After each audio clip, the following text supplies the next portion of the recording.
មានលុយក្រោម$300ប៉ុន្តែចង់ផលិតមាតិកានិងវីដេអូឲ្យមានគុណភាពដោយប្រើប្រាស់ជាមួយទូរស័ព្ទដៃ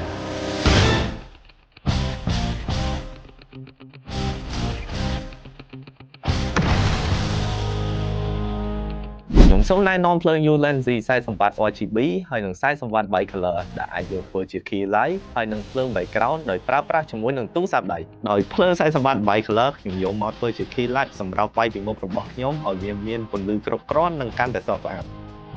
វាអាចភ្លើង RGB ខ្សែសម្បត្តិខ្ញុំយកមកធ្វើជាភ្លើង background ដើម្បីឲ្យមានភាពទាក់ទាញនឹងវីដេអូកាន់តែមានគុណភាព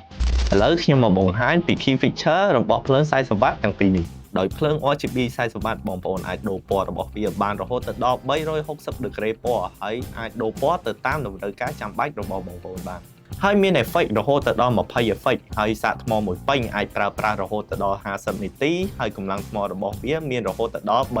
3400 ampere ដោយភ្លើង Bi-color ខ្សែសង្វាក់គឺជាប្រភេទភ្លើងដែលមានពីរពណ៌ពណ៌សនិងពណ៌ពងមាន់ហើយវាមាន effect រហូតដល់8 effect សាកថ្មមួយពេញប្រើបាន50នាទីដូចគ្នាកម្លាំងថ្មមាន